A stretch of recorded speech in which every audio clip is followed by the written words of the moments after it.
Good morning, everyone, or good afternoon or good evening, and welcome to Virtual Stampex, brought to you by the Philatelic Traders Society and sponsored by Spink. I'm Suzanne, the chairman of the PTS, and I'm joined by a few others who I'll introduce in a second. We'll just let people join into the chat just now and wait for individuals to join in. Thanks to everyone who is joining. It's great to see you. I'm joined by Simon Carson, who's here as the Vice Chairman of the Philatelic Traders Society, the PTS.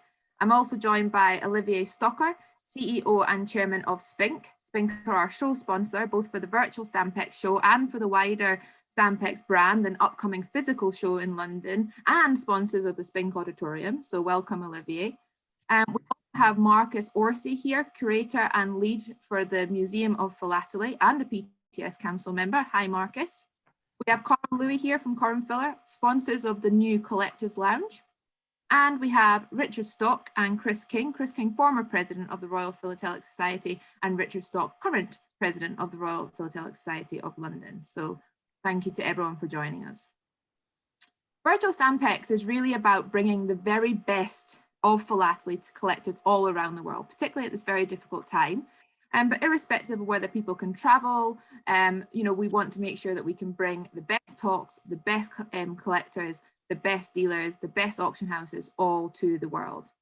And since our pilot event in October, where we had some really fantastic feedback, we've listened to that and we've introduced some even more exciting components to the virtual Stampex show. And I just want to make sure that you as visitors know about those. So we have made the show more user-friendly and more engaging and even more philatelic. You can now search using the keyword search for booths that really are specific to your collective interests.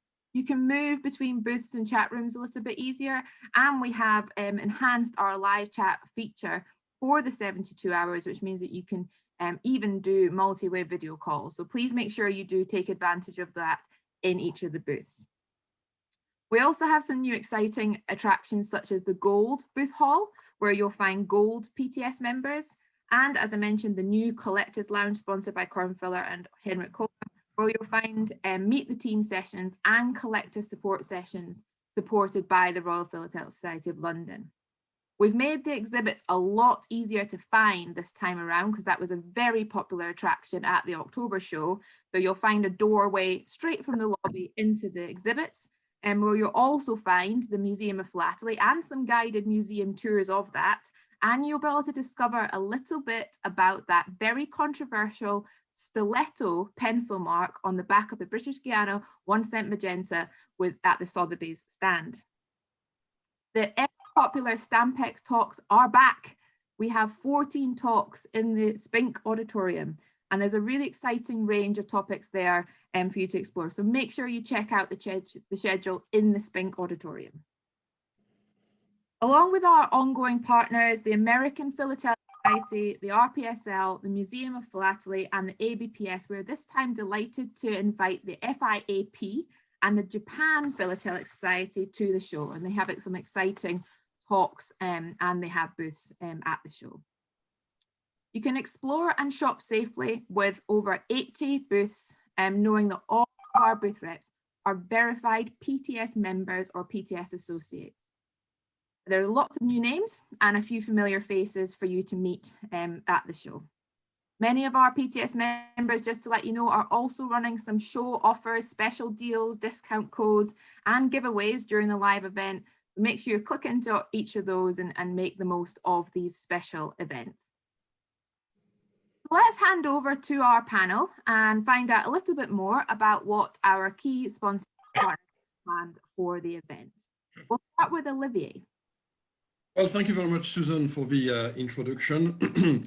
I know it's early in the morning in the UK, it's a bit later in Hong Kong and middle of the night in the States. So I'm not sure how big is the audience before the kickoff, but at Spink, what we are trying to do is bring collectors together. So we were very keen to sponsor the auditorium where we have, some great collectors like, Mr. Roberts, Hughes, we have the FIAP, we've got the Japanese Foundation, basically to bring collectors together through this presentation. We think it's really interesting And actually, when the PTS approached us for the first edition, you remember, Susan, we immediately jumped on the bandwagon and said, fantastic, let's go for it. It was a bit the blind leading the blind with this massive project, but we believe at Spink, we really believe that the future of the hobby is digital.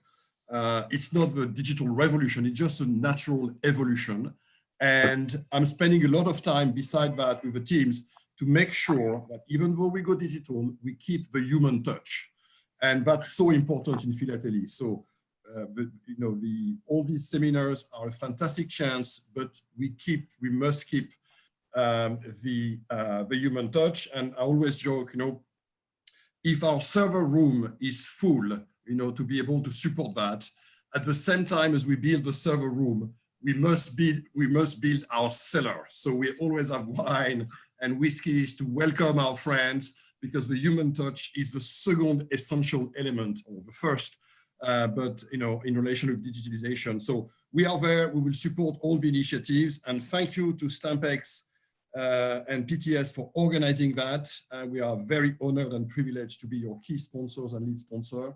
And I think I must say that the RPSL also has done a fantastic job to support your efforts, and I really feel it's a teamwork to try to bring philately into the next few decades. So thank you very much all, and let's have some fun at the show. Thanks, Olivier. Over to you, Marcus. Can you tell us a little bit about what the Museum of Philately is up to? Yeah, I mean, thanks, Olivier, because my passion. And I've been working with David Feldman for 40 years, and I love our hobby. I love everything that the hobby brings. But we all realize that we need to move our hobby into the new age. And we talk about virtual and we talk about all that, but we really actually have to do it.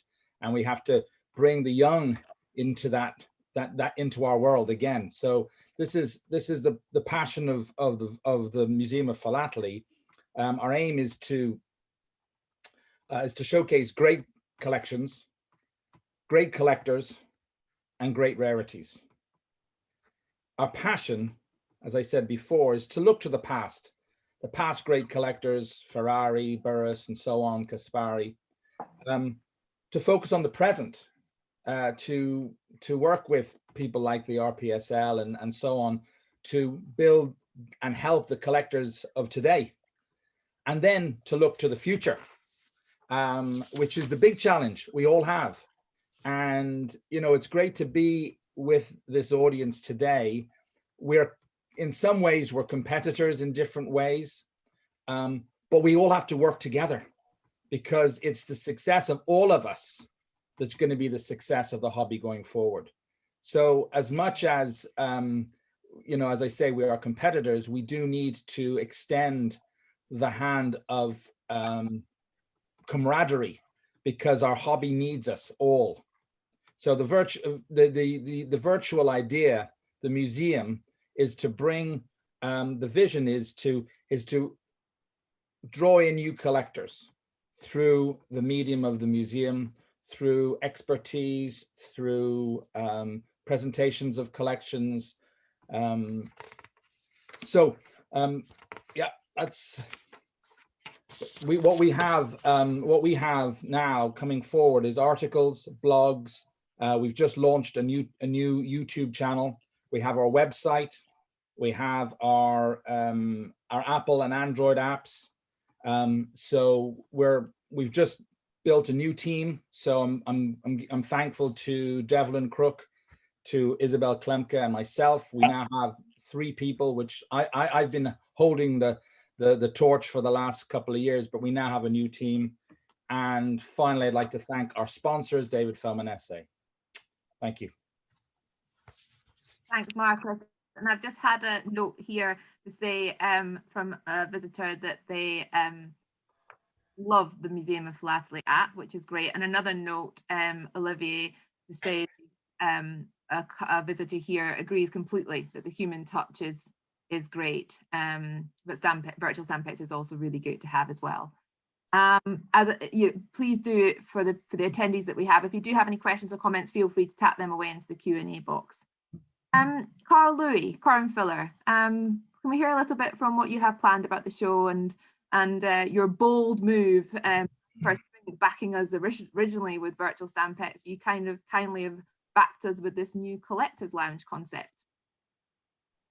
Good morning, Suzanne, and all who have joined us this morning.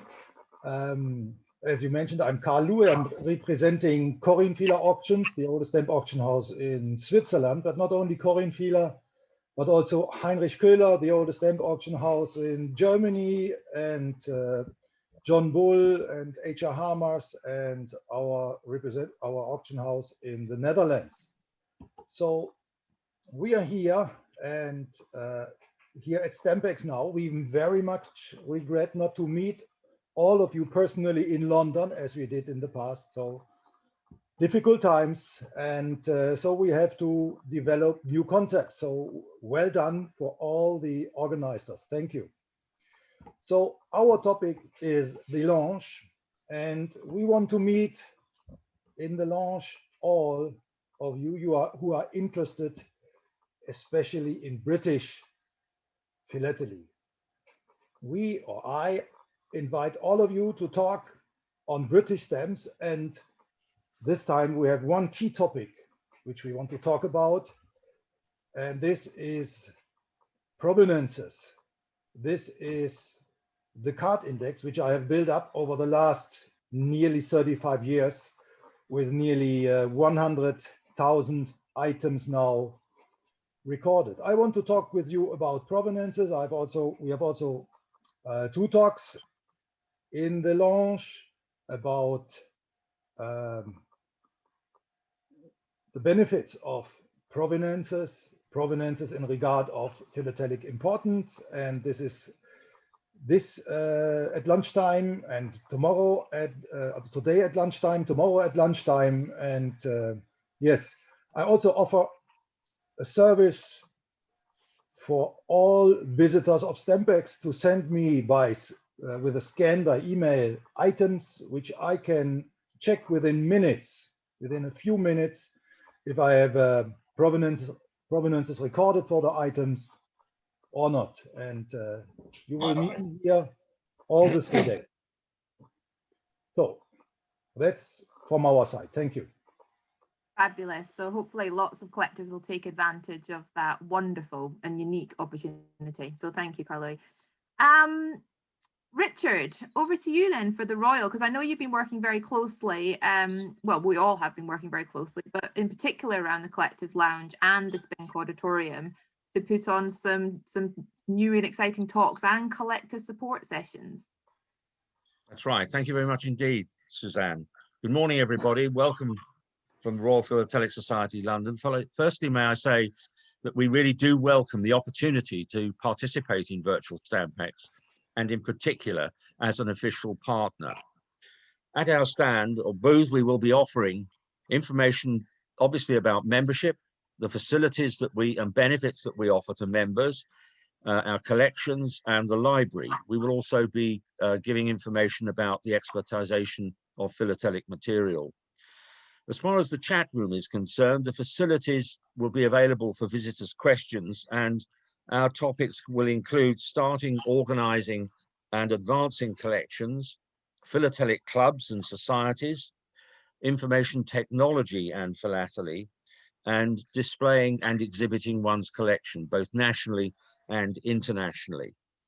We are also looking forward to the resumption of normal existence, if I may term it that, once the restrictions are lifted, and reopening our premises at 15 Abchurch Lane. Staff will return on a gradual basis from the 12th of April and from a full-time basis from the 17th of May, and we will be holding physical meetings from the 24th of April, and they will be every week until the AGM on the 29th of July. Virtual presentations will continue with at least one per month, given coming the new season in September. We've decided that it's been a great success having virtual presentations during the pandemic, the period of lockdown in particular. They've been very well attended, and having let that particular genie out of the bottle, one really can't put it back in again. As far as our presentations at Virtual Stampex are concerned, we have 4 virtual presentations to be held in the Spink Auditorium. Tonight at 8 o'clock, there will be the story of the Maltese Cross, one of the most iconic postmarks ever created. Tomorrow morning at 10 o'clock, digital RPSL, the Perkins-Bacon Archives. And Saturday, there will be 2 presentations, one which I will be doing on the preparation of a PowerPoint presentation. And in the evening at 5 o'clock, the Wilding Castle high values from 1955 to 1970, another item or a subject with which I am particularly interested.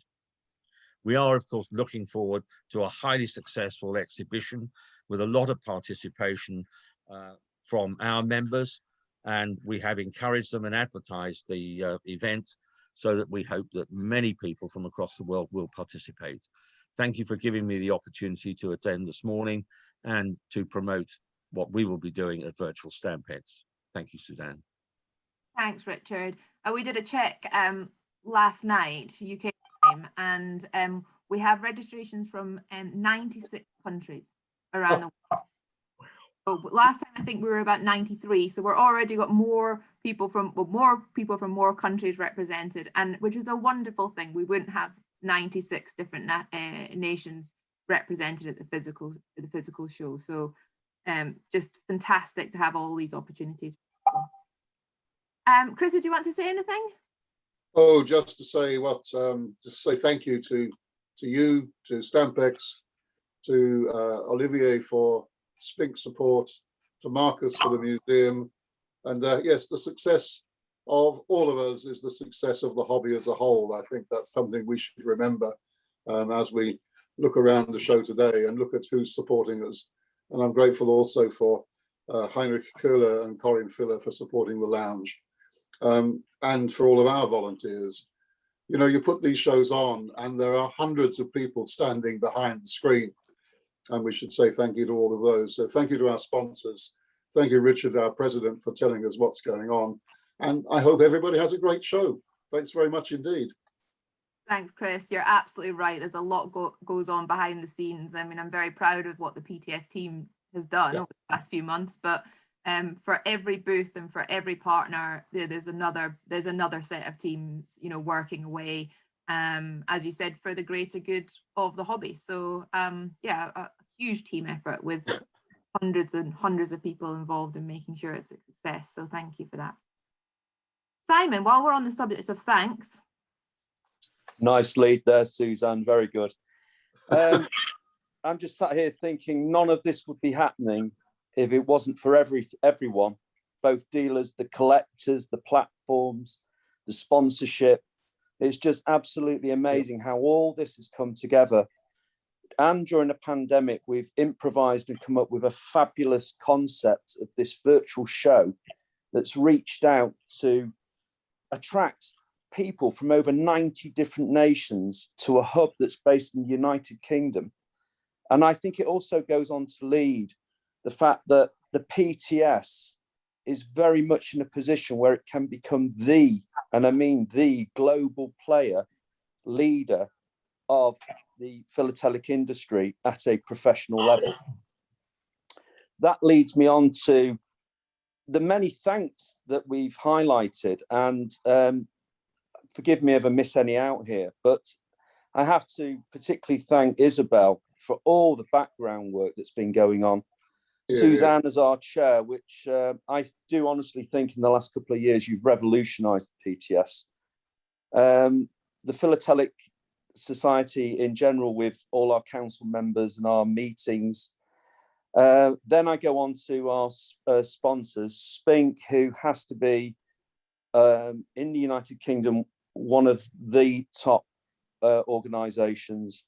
The Royal Philatelic Society, because of the enthusiasm of bringing the hobby to the collectors and showing collectors what they can collect. Also Corner Filler for the fabulous sponsorship on the auditorium. And of course, the Museum of Flatterley, again, shows collectors what you can aspire to, what's out there. And I do really think collectors need to embrace all this information that's out there that they can access and talk to professional people that have worked in this industry for many, many years. And everyone else, like we said, there's hundreds and hundreds of people in the background that we need to thank who are so passionate about this hobby. We're all passionate about this hobby. I mean, I've been a stamp dealer for nearly 40 years and it's been my life. And I know everyone on this webinar now has been in this hobby a long, long time. So thank you to everyone. I hope you enjoy the show and I'll hand you back to Suzanne. Thanks, Simon. Yeah, I think you mentioned most people there. Isabel, without a doubt, has project managed this whole event and has pretty much done everything from PR and marketing through to some very technical details with the team and everything in between. So absolute star there. Thanks to Stephen in the PTS office, who I know many of you have been working with, as Stephen kind of smoothly set up all of the booths and got everyone up to speed. Thanks to Barry, our graphic designer. The show, I think, looks absolutely awesome, and do download the show guide that's available on the information desk. Thanks to Barry for all of that. To the VFairs team, who we've been working with over the last few months, who've just been an absolute joy. To Helen for keeping the PTS office going while the rest of us have been heads down in virtual Stampex. And as Simon said, to the PTS Council, who continue to support a very bold and innovative strategy that the PTS is driving. To our members, of which we would not be a society if we didn't have our PTS members, to our booth holders here at Virtual Stampex, without which we would really struggle to be able to put on this show. And also thanks to our visitors. Else, who would we share all of this amazing stuff with? So it's going to be a great 72 hours. The show is free to attend, but if you would like to contribute towards the running of the show, you can pledge your support at stampexinternational.com. Every little helps in helping us make sure that we can continue to make the show attractive to collectors and keep the improvements going. I also just at this stage want to say that if you don't have time to explore every booth, or you miss a Stampex talk or two, the show will still be available on demand until the 28th of April. There's no live chat, but you can still leave messages at the booth after the live show is over. Make sure you're signed up to our newsletter at stampexinternational.com to stay abreast of offers, and we think we're going to be running a scavenger hunt throughout April where you can win a prize. Take a note of things you see in the show so you can be in with a chance of winning that. And obviously for those, many of you that are following us on Instagram, Facebook, Twitter, LinkedIn, YouTube, we're at PTS and Stampex. I've got a few questions. So we'll stay on for another 5 minutes. As I said, if anyone who's attending this does want to ask a question, stick that into the Q&A button. Suzanne, can I just Yes. just say thank you very much to everyone. Lovely to see you all. Have a great show. I got to head off for another meeting. Next talk. Good luck, All right. Marcus. Have a good show. Thanks. Marcus. Cheers now. Bye. For those of you that haven't done Stampex before, this is how it is. You've got to keep moving through the show. You've got to get into the auditorium. You've got to go to the talks. You've got to get to chat rooms. Have a look at the exhibits. Go and chat to your favorite dealers and auction houses. Yeah, it's a fast-paced 72 hours, and I hope everyone has a good ride. But I'll just pick up on some of these questions in case any of the people on the panel want to comment. And we have a question here from Adrian, which is about trying to get more youngsters into the hobby. This is a topic that is always, you know, many of us started to collect stamps as kids. But you know, in this day and age, we've got so many other things that the kids are interested in. Has anyone here got any kind of views on what we could do to have a wider reach into youth philately?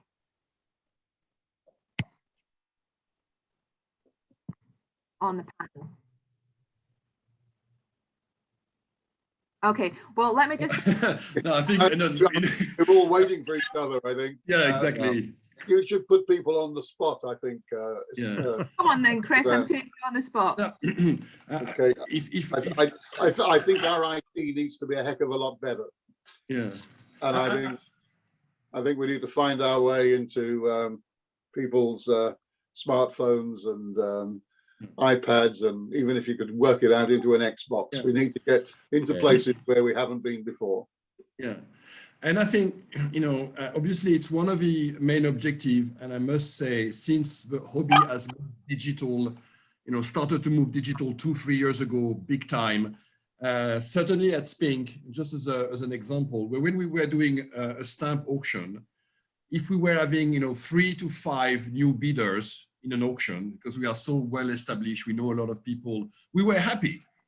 Now in our stamp auctions, because we are on Spink Live on our, you can bid from your mobile, and sometimes we have 50 or 70 new bidders, okay? So it's totally changing. We are attracting new people at a rate like never before. So of course they are not kids, but I think we should change the model, because 50 years ago, the whole thing was, attracting youngsters. I think what the hobby needs is to attracting new people. And if they are 30 or 35, it's not a problem. I think it's going to be difficult to attract the 8 and 10 years old. I think the battle is more, with the millennials and the guys who are 20, 25 years old. Just make sure we are relevant. And they might be more interested in postal history than in stamp. And that's no problem. I think we have so much to offer. I think now we have a platform to engage them, and it's down to all of us to make sure that we have the content to excite them. And that's, I think that's what we all have to fight together. Yeah, I mean, and there's already, as we've seen during the pandemic, but I would say over the last 2 to 3 years, some fascinating moves in the area, not just of Youthful Athlete, but as you say, Olivier, that millennial group, those things like the Explorer Stamps YouTube channel. We have colouring in books. We have on the PTS website, you can now download PTS and Stampex wallpaper, but one of them just says, warning, this phone contains philatelic content. My phone contains a lot of photos of stamps. So it's about having it in your life every day. And we're delighted to have Stamp It and Stamp Active present at the show. The post-crossing agenda in October was really well received. And I think that, what you've just said there about, we need content to excite them. It is wonderful to see so many of our members with new channels on social, new formats for newsletters, apps like the Museum of Philately app. I mean, that at the fingertips of people is just incredible. So lots going on, lots more to do. And I think as evident on this call just now, we're all working together. There's a lot to do. Exciting. Can I just say that the Royal has set up a marketing group, and clearly the age profile of collectors and that younger age group that we would like to attract is going to be a subject that we will target. I've also found that in doing lectures on postal history or the history and carriage of mail, or this sort of thing, to U3A groups, and I'll be saying more about this when I do the presentation on PowerPoints on Saturday, but if you introduce, and to pick up Olivier's point, a postal history, family correspondence, lots of people have got stacks of letters tucked away at home, either in a box or in the attic or somewhere like that. And they can contain very interesting things about geographical events, military events, all sorts of things that can generate an interest, not only in the letter itself, but in how the mail was carried. And there are very good examples already in existence of historical documents which have got an awful lot to say and to interest other people. And I've had people come up to me at U3A meetings and things like that and talk to me about historical letters and this sort of thing. And that's another avenue that can be investigated. We also have Stamp Active, which is for the much younger age group. Yeah. And the person who's been in charge of that for a long time, John Davis, is a member of our marketing working group. And so we have got certainly the start of taking this whole process forward. That's amazing. So I'm conscious of time. We're about to start our next 8:30 talk in the Spink Auditorium. So I think what we'll do now is there's a few other questions. Please go and speak with Richard at the RPSL stand, or start these conversations about youth philately, about physical presentations and things like that in the Collectors Lounge. Thank you to everybody, Olivier, Richard, Chris, Carlo, Simon, and on to the next part of the show. We'll see you around. Everyone have fun. Yeah, thanks all. Have fun. Okay. Cheers. Enjoy the show. Bye. Bye. We will. Thanks. Bye.